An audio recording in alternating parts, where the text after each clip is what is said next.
So what's up guys, कैसे हैं आप सब। मैं एक बार फिर से आप सबका आपके अपने यूट्यूब चैनल ललित क्लासेस पर स्वागत करता हूं। तो दोस्तों, आज की इस वीडियो में हम पढ़ने वाले हैं आपका क्लास 10th का लोकतांत्रिक का चैप्टर नंबर 6 जो कि है राजनीतिक दल। आज जो है चैप्टर को हम पढ़ने वाले हैं। तो दोस्तों, वीडियो को शुरू करने से पहले अगर आप इस चैनल पर नए हैं तो चैनल को सब्सक्राइब करके बेल आइकन को प्रेस कर दीजिए ताकि हमारे आने वाली वीडियोज़ की नोटिफिकेशन आपको मिलती रहे। और हाँ, एक और बात, ये जो है वीडियो का 3rd पार्ट है और अगर आपने वीडियो का 1st और 2nd पार्ट नहीं देखा है तो जाकर पहले उसे देखिए। डिस्क्रिप्शन में मैंने लिंक दिया हुआ है, वहाँ से आप जो है इसे देख सकते हैं। तो चलिए वीडियो को शुरू करते हैं। तो आज का जो हमारा टॉपिक है वो है राजनीतिक दलों के लिए चुनौतियाँ, यानी राजनीतिक दल जो हैं उनके लिए क्या क्या चुनौतियाँ आई, उन्हें कैसे जो है अपनी पार्टी को ऊपर मकाम तक पहुँचाया। तो पहले जो था हमने यहाँ तक पढ़ लिया था, ये हमने अलग अलग पार्टी के चुनाव चिन्ह के बारे में पढ़ा था। आज हम जो है वो यहाँ से पढ़ेंगे। हमने देखा कि लोकतंत्र के कामकाज के लिए राजनीतिक पार्टियां कितनी महत्वपूर्ण हैं।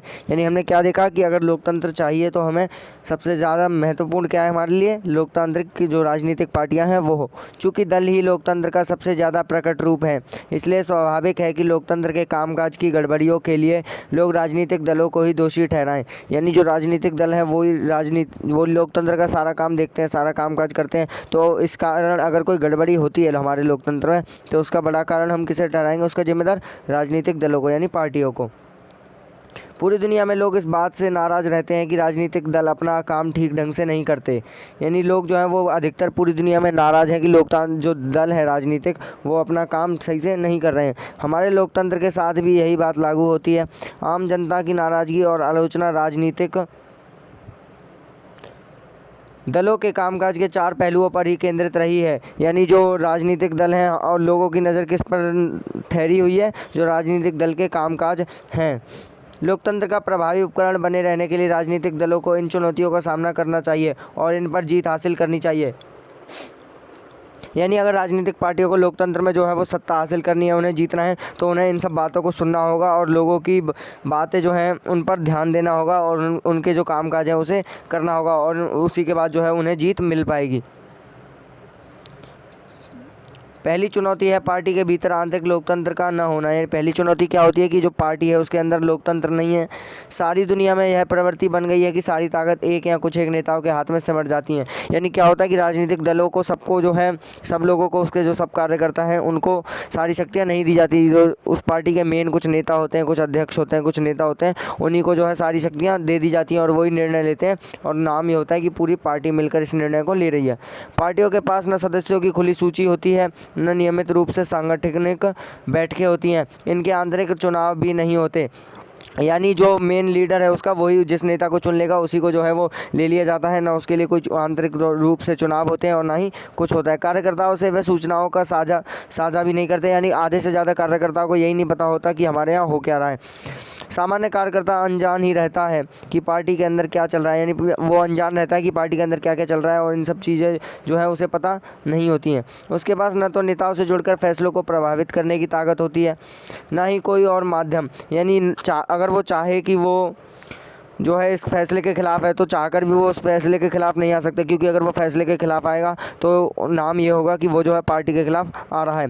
परिणाम स्वरूप पार्टी के नाम पर सारे फैसले लेने का अधिकार उस पार्टी के नेता हथिया लेते हैं। यानी पार्टी के नाम पर कुछ नेता जो होते हैं मेन वो फैसले लेते हैं और नाम कर देते हैं कि पार्टी ने, यानी पूरी पार्टी ने फैसला लिया, ऐसा वो कह देते हैं।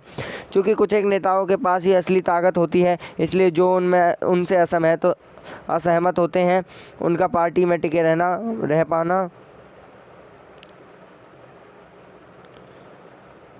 मुश्किल हो जाता है। यानी जो लोग जो अगर एक पार्टी का बंदा अगर उसी पार्टी के खिलाफ जाएगा तो उसे क्या करते हैं कि उसे पार्टी में नहीं रखते, उसका टिके रह पाना पार्टी में मुश्किल हो जाता है और उसे जो है पार्टी से निकाल दिया जाता है।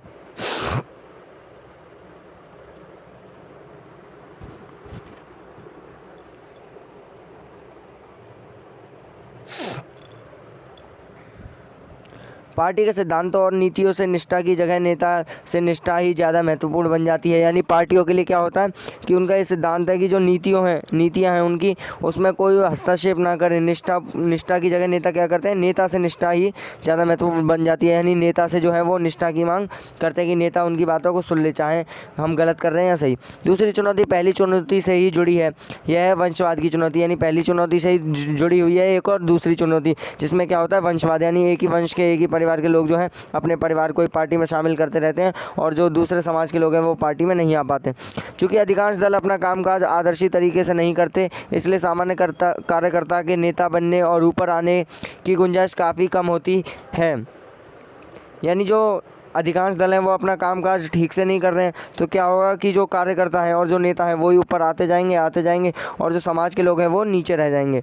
जो लोग नेता होते हैं वह अनुचित लाभ लेते हुए अपने नज़दीकी लोगों और यहाँ तक कि अपने ही परिवार के लोगों को आगे बढ़ाते हैं। यानी जो कार्यकर्ता है, कोई नेता है, तो वो क्या करेगा कि अपने ही बेटों को, अपने परिवार वालों को, अपने सदस्यों को, घर के लोगों को, उन्हीं को जो है वो पार्टी में शामिल कर लेगा, उन्हीं को कार्यकर्ता, नेता, बड़े बड़े पद उन्हें दे देगा और जो बाकी लोग रहेंगे समूह में वो उन्हें जो है कोई भी पद नहीं मिलेगा, उन्हें कोई इंपॉर्टेंस नहीं दी जाएगी। अनेक दलों में शीर्ष पद पर हमेशा एक ही परिवार के लोग आते हैं। यानी जो बहुत ऊंचे पद होते हैं उन पर कौन से लोग आते हैं? जो परिवार के लोग होते हैं। यह दल के अन्य सदस्यों के साथ अन्याय है। यानी जो दल के और दूसरे सदस्य हैं उनके साथ ये बहुत बड़ा अन्याय है। यह बात लोकतंत्र के लिए भी अच्छी नहीं है, क्योंकि इससे अनुभवहीन और बिना जनाधार वाले लोग ताकत वाले पदों पर पहुंचते हैं। बिना जनाधार यानी जो लोग पढ़े लिखे नहीं है, जो लोग सक्षम नहीं है उस चीज़ के, वो लोग जो है वो नेता बन जाते हैं, जबकि उन्हें कुछ पता नहीं है उसके बारे में कि कैसे पार्टी चलती है, कैसे क्या होता है, फिर भी जो है उन्हें नेता बना दिया जाता है। यह प्रवृत्ति कुछ प्राचीन लोकतांत्रिक देशों सहित कमोबेश पूरी दुनिया में दिखाई देती है। यानी ये जो चीज़ है वो बहुत पुराने समय से, जब से लोकतंत्र शुरू हुआ है देशों में, तब से ये चली आ रही है। तीसरी चुनौती, अब हम जो है वो तीसरी चुनौती पढ़ेंगे। तीसरी चुनौती दलों में खासकर चुनाव के समय पैसा और अपराधी तत्वों की बढ़ती घुसपैठ की है। यानी तीसरी चुनौती क्या है कि जो पैसे वाले लोग हैं, जो ताकतवर लोग हैं, अपराधी लोग हैं, वो घुसपैठ कर लेते हैं राजनीति में। क्योंकि पार्टियों की सारी चिंता चुनाव जीतने की होती है, अतः इसके लिए कोई भी जायज़ नाजायज़ तरीका अपनाने से वह परहेज़ नहीं करती। यानी अब पार्टियों को क्या होता है कि उन्हें जीतना है, तो वो ना ये देखती हैं कि ये सही है या गलत, जायज़ है या नाजायज़, वो उस चीज़ को मान लेती हैं। यानी अगर कोई पैसे वाला व्यक्ति है, कोई तगड़ा व्यक्ति है, ताकतवर व्यक्ति है, तो उससे क्या करेंगी कि अपनी पार्टी में शामिल कर लेंगी, ताकि लोग जो है उससे डर कर उन्हीं की पार्टी को वोट दें। वे ऐसे ही उम्मीदवार उतारती हैं जिनके पास काफ़ी पैसा हो या जो पैसे जुटा सके। यानी वो ऐसे ही उम्मीदवारों को उतार देती हैं चुनाव में जो भले ही सक्षम ना हो पर उनके पास पैसा तो हो। किसी पार्टी को ज़्यादा धन देने वाली कंपनियाँ और अमीर लोग उस पार्टी की नीति और फैसलों को भी प्रभावित करते हैं। यानी अब किसी ने अपनी पार्टी से ज़्यादा, अपने घर से ज़्यादा पैसे लगा दिए चुनाव जीतने के लिए, अब वो चुनाव जीत गया तो उसके फैसलों पर भी, पार्टी के फैसलों पर भी असर पड़ेगा इसका। कई बार पार्टियां चुनाव जीत सकने वाले अपराधियों का समर्थन करती हैं या उनकी मदद लेती हैं। यानी कई बार क्या करती हैं पार्टियां कि जो अपराधी हैं उनका समर्थन लेने की कोशिश करती हैं, उन्हें अपनी पार्टी में शामिल करने की कोशिश में रहती हैं। वो दुनिया भर में लोकतंत्र के समर्थक लोकतांत्रिक राजनीति में अमीर लोग और बड़ी कंपनियों की बढ़ती भूमिका को लेकर चिंतित है। यानी जो दुनिया भर में लोकतंत्र में जो अमीर लोग बढ़ते जा रहे हैं और जो निच्च वर्ग के लोग हैं, यानी जो मिडिल क्लास लोग हैं, उनको जो है सही से नहीं मिल रहा है चीज़ों को, वो राजनीति में नहीं जा पा रहे हैं, इससे जो है वो भूमिका बढ़ जाती है चिंता को लेकर हमारी। उसके बाद जो हम चौथी चुनौती पढ़ेंगे, तो चौथी चुनौती पार्टियों के बीच विकल्पहीनता की स्थिति की है। यानी चौथी चुनौती क्या है कि पार्टियों के बीच जो है हमारे पास विकल्प नहीं है, हमारे पास एक ही नेता खड़ा कर दिया तो हमें उसे वोट देना पड़ सकता है। सार्थक विकल्प का मतलब होता है कि विभिन्न पार्टियों की नीतियों और कार्यक्रमों में महत्वपूर्ण अंतर हो। यानी सार्थक विकल्प क्या होता है कि जो हमारे पास विभिन्न पार्टियां हैं और नीतियां हैं, उनके कार्यक्रमों में अंतर होना चाहिए। यानी ये पार्टी कुछ और चीज़ ला रही है, ये पार्टी कुछ और चीज़ ला रही है, तो हमें जो चीज़ अच्छी लग रही है हम उसी पार्टी को वोट दे देंगे। हाल के वर्षों में दलों के बीच वैचारिक अंतर कम हो गया है और यह प्रवृत्ति दुनिया भर में दिखती है। यानी कुछ वर्षों में क्या हुआ है कि जो एक पार्टी नीति ला रही है वही दूसरी पार्टी नीतियाँ ले आती है, तो इससे जो है कंपटीशन तो कम हो ही जाता है, लेकिन उसके साथ साथ जो लोग हैं उनके पास विकल्प कम हो जाते हैं। यानी अगर वो किसी भी पार्टी को जता दे, काम तो वही होना है। जैसे ब्रिटेन की लेबर पार्टी और कंजर्वेटिव पार्टी के बीच अब बड़ा कम अंतर रह गया है। यानी दोनों पार्टियाँ जो ब्रिटेन की हैं वो मिल गई हैं आपस में। दोनों दल बुनियादी मसलों पर सहमत हैं और उनके बीच अंतर बस ब्यूरो का रह गया है कि नीतियां कैसे बनाई जाएं और उन्हें कैसे लागू किया जाए। यानी जो दोनों पार्टियां हैं, कम्युनिस्ट कंजर्वेटिव पार्टी और लेबर पार्टी, इन दोनों के बीच जो अंतर है वो बहुत कम होता गया है। इनके जो विचार थे वो एक दूसरे से मिलने लगे हैं और ये जो है एक ही नीतियों को बार बार लाते रहते हैं। यानी जो नीति दूसरी पार्टी ले आई उसी नीति को ये जो है ले आएंगे। अपने देश में भी सभी बड़ी पार्टियों के बीच आर्थिक मसलों पर बड़ा काम अंतर रह गया है। यानी अपने देश में भी क्या है कि जो आर्थिक मसले हैं उन पर पार्टियों के बीच भी कम अंतर है। जो लोग इससे अलग नीतियाँ चाहते हैं उनके लिए कोई विकल्प उपलब्ध नहीं है। यानी अब जो लोग हैं जो उन्हें वो चीज़ चाहिए ही नहीं। अब मान लो आपको एग्जांपल देता हूँ कि एक पार्टी है, जैसे आपकी एक पार्टी है, अब वो ला रही है कि सड़क बनानी है हमें यहाँ पे, दूसरी पार्टी भी यही चाह रही है कि हमें यहाँ पे सड़क बनानी है। अब वो सड़क तो बन जाएगी, लेकिन कोई तीसरा आदमी भी हो सकता है जिसको ये सड़क नहीं चाहिए, उसे कुछ और चाहिए, उसे क्या पता ट्रेन का स्टेशन चाहिए या फिर कुछ और चाहिए, तो अब उसके पास तो कोई विकल्प रहा नहीं। तो इसलिए कई बार लोगों के पास एकदम नया नेता चुनने का विकल्प भी नहीं होता, क्योंकि वही थोड़े से नेता हर दल में आते जाते रहते हैं। यानी कई बार क्या होता है कि लोग हैं, अब एक ही नेता को वो बार बार खड़ी करते रहती हैं पार्टियाँ, वही जीतता रहता है, वही बनता रहता है, तो लोगों के पास नए नेता भी नहीं आ पाते, और इससे जो चुनाव में जो है स्वतंत्रता की भावना घटती जाती है। अब जो हमारा अगला टॉपिक है वो है दलों को कैसे सुधारा जा सकता है, यानी जो हमारे राजनीतिक दल हैं हम उनको कैसे सुधार सकते हैं। वो जो इतने अगर ढीले हो रहे हैं, वो कुछ गलत फैसले ले रहे हैं, तो हम जो है उनके खिलाफ़ क्या एक्शन ले सकते हैं, उन्हें कैसे हम जो है वो सुधार सकते हैं। इन चुनौतियों का सामना करने के लिए ज़रूरी है कि राजनीतिक दलों में सुधार हो, यानी ये जो चुनौतियां हैं हमारे सामने, उनमें सुधार करने के लिए क्या ज़रूरी है कि राजनीतिक दलों में सुधार हो। ऐसे में सवाल ये उठता है कि क्या राजनीतिक दल सुधरने को तैयार हैं, यानी अगर हम उन्हें राजनीतिक दलों को सुधारना भी चाहें किसी तरीके से, कानून के ज़रिए या किसी और तरीके से, तो क्या वो सुधरना चाहते हैं। अगर वह तैयार नहीं है तो क्या उन्हें सुधारने को मजबूर किया जा सकता है, यानी मान लो अगर वो तैयार नहीं है तो हम क्या उन्हें मजबूर कर सकते हैं कि उन्हें सुधरना ही पड़ेगा, वरना उनकी पार्टी के साथ अच्छा नहीं होगा। दुनिया भर के नागरिक इन सवालों को लेकर परेशान हैं। ये ऐसे सवाल हैं जिनका जवाब आसान नहीं है। लोकतांत्रिक व्यवस्था में आखिरी फैसला राजनेता ही करते हैं, जो विभिन्न राजनीतिक दलों का प्रतिनिधित्व करते हैं। यानी उन पर दबाव बनाना, राजनीतिक पार्टियों पर दबाव बनाना और उन्हें ठीक से काम करने के लिए कहना बहुत मुश्किल है, क्योंकि जो फैसले हैं वो कुछ ही राजनेता लेते हैं, लेकिन जो बदनामी होती है वो पूरी पार्टी की होती है। यानी अगर कोई एक राजनेता कुछ गलत करेगा तो खामियाजा पूरी पार्टी को भुगतना पड़ेगा। लोग उनको बदल सकते हैं, पर उनकी जगह फिर नए नेता ही लेते हैं। यानी क्या होता है कि लोग तो उनको बदल सकते हैं, लेकिन बाद में उनकी जगह फिर नए नेता ले लेते हैं। अगर वह भी सुधरना नहीं चाहते तो कोई उनको सुधारने के लिए कैसे मजबूर कर सकता है। यानी अगर फिर वो जो नया नेता है वो भी सुधरना नहीं चाहता, वो भी वैसा है, कुछ काम नहीं करता, थोड़ा वैसा है, तो क्या होगा इससे कि उसे भी बदलने को मजबूर करना पड़ेगा हमें। आइए अपने देश में राजनीतिक दलों और इसके नेताओं को सुधारने के लिए हाल में प्रयास किए गए हैं या जो सुझाव दिए गए हैं उन पर गौर करें। यानी अभी जो हाल ही में नेताओं को सुधारने के लिए जो सुझाव दिए गए और उन्हें सुधारने के लिए सुझाव दिए गए हैं उनके बारे में अब हम पढ़ते हैं। तो यहाँ पर जो पहला सुझाव है वो है विधायकों और सांसदों को दल बदल करने से रोकने के लिए संविधान में संशोधन किया गया। यानी जो विधायक और सांसद हैं वो बार बार अपना दल बदल लेते थे, और इसलिए संविधान में संशोधन किया गया कि वो जो है अपना दल ना बदलें। निर्वाचित प्रतिनिधियों के मंत्री पद या पैसे के लोभ में दल बदल करने में आई तेज़ी को देखते हुए ऐसा किया गया। यानी लोग क्या करते थे कि इस पार्टी से चुनाव लड़ लिया, सारे पैसे उस पार्टी के लग गए, लेकिन बाद में जो है पार्टी को छोड़कर दूसरी पार्टी में चले गए अपनी सीट लेकर। नए कानून के अनुसार अपना दल बदलने वाले सांसद या विधायक को अपनी सीट भी गंवानी होगी। यानी अगर मान लो कि कोई सांसद किसी पार्टी में जीत गया और अगर वो अपना दल बदल के दूसरी पार्टी में जाना चाहता है, तो वो जो विधायक है या सांसद है उसे अपना पद छोड़ना पड़ेगा। पहले उसे सांसद पद से इस्तीफा देना होगा, उसी के बाद जो है वो दूसरी पार्टी में जा सकता है, वरना फिर वो उसे उसी पार्टी में रुकना पड़ेगा।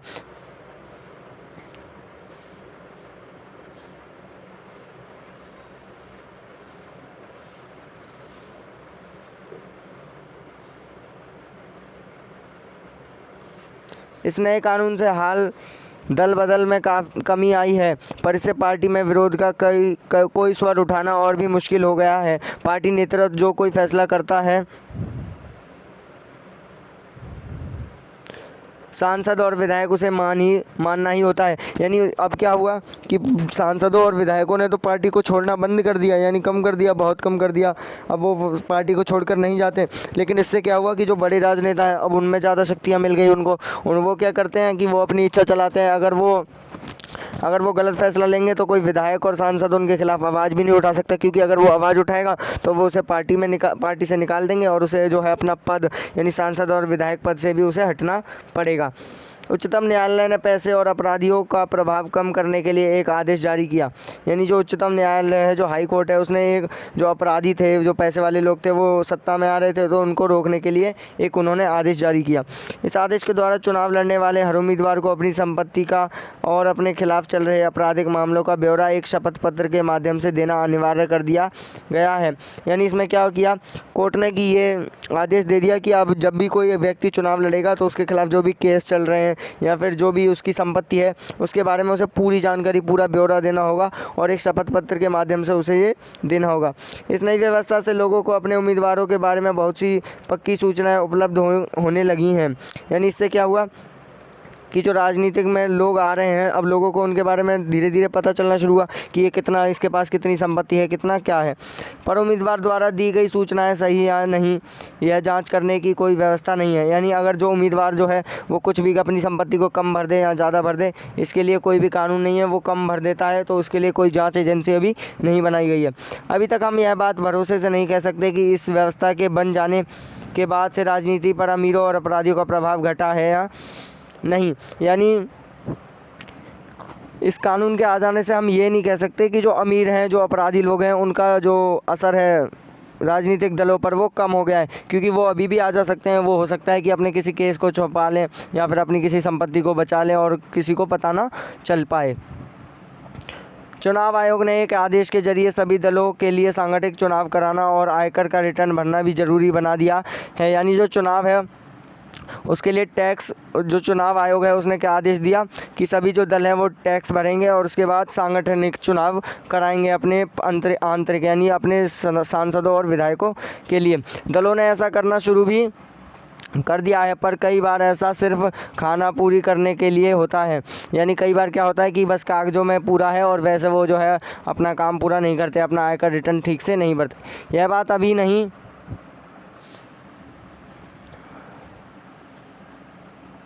कही जा सकती कि इससे राजनीतिक दलों में अंदरूनी लोकतंत्र मजबूत हुआ है। यानी अभी भी हम जो है इस कानून के माध्यम से ये नहीं कह सकते कि जो लोकतंत्र है वो आंतरिक रूप से यानी अंदर से जो है वो मजबूत है।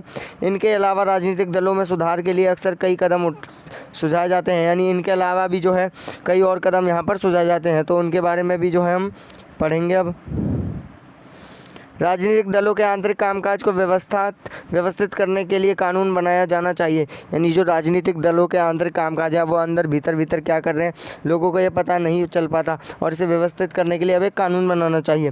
सभी दल अपने सदस्यों की सूची रखें, अपने संविधान का पालन करें, पार्टी में विवाद की स्थिति में एक स्वतंत्र प्राधिकारी की पंच बनाएं और सबसे बड़े पदों के लिए खुला चुनाव कराएं। यह व्यवस्था अनिवार्य की जानी चाहिए। यानी जो मेन लीडर है अगर वो अपनी मर्ज़ी चलाता है तो उसके खिलाफ़ जो है वो एक्शन होना चाहिए। सभी पार्टियों को जो है अपने अंदर एक पंच बनाना चाहिए जो सबसे अलग हो, और वो चाहे तो चुनाव करवा सकता है किसी भी पद के लिए और वो खुद भी उसमें खड़ा हो सकता है। राजनीतिक दल महिलाओं को एक खास न्यूनतम अनुपात में करीब 1/3 जरूर टिकट दें। यानी राजनीतिक दल जो है वो महिलाओं को 1/3 टिकट उन्हें देनी ही पड़ेगी महिलाओं को, ये भी एक कानून बनाया गया। इसी प्रकार दल के प्रमुख पदों पर भी औरतों के लिए आरक्षण होना चाहिए, और जो दल के अधिकतर पद हैं जैसे कि बड़े बड़े पद हैं उन पर भी जो है औरतों के लिए वो पद आरक्षित होने चाहिए। चुनाव का खर्च सरकार उठाए। यानी जो सरकार है, जो पूरी पार्टी सरकार है वो चुनाव का खर्च उठाएगी। सरकार दलों को चुनाव लड़ने के लिए धन दे। यहाँ मदद पेट्रोल, कागज़, फ़ोन वगैरह के रूप में भी हो सकती है, या फिर पिछले चुनाव में मिले मतों के अनुपात में नगद पैसा दिया जा सकता है। यानी जो मौजूदा सरकार है, जैसे अभी भारतीय जनता पार्टी की सरकार है, तो ये जो मौजूदा सरकार है ये इनको पैसे देगी जो दूसरे दल हैं, ताकि वो चुनाव लड़ सके, क्योंकि उनके पास तो पैसा होगा नहीं। जब उनकी पार्टी सत्ता में ही नहीं है तो उनके पास पैसा आएगा कहाँ से। तो इसलिए वो ये कानून बनाया गया कि जो सरकार है वो उन दलों को पैसे देगी। राजनीतिक दलों ने अभी तक इन सुझावों को नहीं माना है। यानी जो राजनीतिक दल है वो अभी तक इन सुझावों को नहीं माना है। उनको ये सुझाव दिए गए लेकिन उन्होंने जो है इसे मानने से मना कर दिया। अगर इन्हें मान लिया गया तो संभव है कि इनसे कुछ सुधार हो, लेकिन हर राजनीतिक समस्या के लिए महज कानूनी समाधान की बात करते हुए हमें सावधान रहना चाहिए। यानी हम जो है हो सकता है कि वो इसे आगे चलकर मान भी लें, लेकिन हमें जो है वो सतर्क रहना चाहिए। हमें जो है वो राजनीतिक दलों पर इतना ज़्यादा जोर नहीं डालना चाहिए, उन पर इतना ज़्यादा दबाव हमें नहीं देना चाहिए। दलों को ज़रूरत से ज़्यादा नियमों से जकड़ना नुकसानदेह भी हो सकता है। यानी दलों को जब हम बहुत सारे जो नियम हैं उनमें जो जोड़ लेते हैं, जकड़ देते हैं उन्हें, तो वो नुकसानदेह भी हो सकता है। दल चाहें तो वो कुछ भी कर सकते हैं। इससे सभी दल कानून को दरकिनार करने का तरीका ढूंढने लगेंगे। यानी अगर हम उन पर जो है बहुत दबाव बनाएंगे, उन पर बहुत सारे जो है जकड़ लेंगे, उन्हें नियमों में बहुत सारे नियम उनके लिए बना देंगे, तो इससे क्या होगा कि वो नियम कानून से बचने के तरीके ढूंढने लगेंगे और कानून को जो है वो उसको बहिष्कार कर देंगे। इसके अलावा राजनीतिक दल खुद भी ऐसे कानून पास करने पर सहमत नहीं होंगे जिसे वह पसंद नहीं करते। और इसके अलावा क्या होगा कि कानून तो जो है वो मंत्री पास करते, राजनीतिक दल ही पास करते, तो वो कानूनों को पास करना ही बंद कर देंगे जो उनके लिए सही ना हो। दो और तरीके हैं जिनसे राजनीतिक दलों को सुधारा जा सकता है। पहला तरीका है राजनीतिक दलों पर लोगों द्वारा दबाव बनाने का। यानी दो तरीके हैं जिससे राजनीतिक दलों को सुधारा जा सकता है। पहला तरीका यह है कि जो आम जनता है, जो लोग हैं, वो राजनीतिक दलों पर दबाव बनाएं। यह काम चिट्ठियाँ लिखने, प्रचार करने और आंदोलनों के जरिए किया जा सकता है। आम नागरिक दबाव, समूह, आंदोलन और मीडिया के माध्यम से काम किया जा सकता है। यानी पहला तो तरीका यह है कि लोग जो हैं वो सत्ता पर, जो राजनीतिक पार्टी है, दल है, उन पर दबाव बनाए, चाहे वो किसी भी तरीके से, चाहे मीडिया के ज़रिए, सोशल मीडिया के ज़रिए, या फिर जो है आंदोलन वो कर सकते हैं और ख़ुद भी पार्टी में जाकर जो है वो दबाव बना सकते हैं उन पर। अगर दलों को लगे कि सुधार न करने से उनका जनाधार गिरने लगेगा या उनकी छवि खराब होगी, तो इसे लेकर वह गंभीर होने लगेंगे। यानी जब दल जो है उनको लगेगा कि अगर हमने इनकी बात नहीं मानी तो आगे अगले जो चुनाव होंगे उसमें हम हार सकते हैं, तो वो जो है उनकी लोगों की बात मान लेंगे। सुधार का दूसरा तरीका है सुधार की इच्छा रखने वालों का खुद राजनीतिक दलों में शामिल होना। यानी दूसरा तरीका क्या है कि जो सुधार की इच्छा रखते हैं लोग, यानी जो लोग सोचते हैं कि राजनीतिक दलों को सुधारना चाहिए, उन्हें खुद राजनीति में जाना होगा। लोकतंत्र की गुणवत्ता लोकतंत्र में लोगों की भागीदारी से तय होती है। यानी जो लोकतंत्र की गुणवत्ता है, जो लोकतंत्र की अच्छाई है, जब लोग उसमें शामिल होंगे तभी जो है वो तय होगी। अगर आम नागरिक खुद राजनीतिक में हिस्सा न ले और बाहर से ही बातें करते रहें तो सुधार मुश्किल है। यानी जो आम लोग हैं, आम जनता है, वो राजनीतिक दलों में जा ही नहीं रही है, बस बाहर से कह देती है और करके कुछ नहीं दिखाती है, तो ऐसा मुश्किल है सुधार करना उनमें। खराब राजनीति का समाधान है ज़्यादा से ज़्यादा राजनीति और बेहतर राजनीति। यानी खराब राजनीति को सुधारने के लिए हमें क्या करना होगा कि हमें खुद से ज़्यादा राजनीति करनी होगी और बेहतर राजनीति करनी होगी, जो वो दल कर रहे हैं उससे भी अच्छी, ताकि वो जो है हमसे कॉम्पिटिशन में अच्छे होते जाएँ। हम इस बात की चर्चा फिर से आखिरी अध्याय में करेंगे, यानी जो नेक्स्ट चैप्टर है उसमें हम इसके बारे में पढ़ेंगे। तो गाइस इस चैप्टर में तो इतना ही। इसके आगे जो है हम इसके बाद जो हम नेक्स्ट चैप्टर पढ़ेंगे, तो चैनल को सब्सक्राइब कर रखना। नेक्स्ट चैप्टर की वीडियो में जल्दी ही लाऊंगा आपके लिए। सो गाइस वीडियो अच्छी लगी हो तो लाइक कर देना। So thank you so much for watching this video and good bye.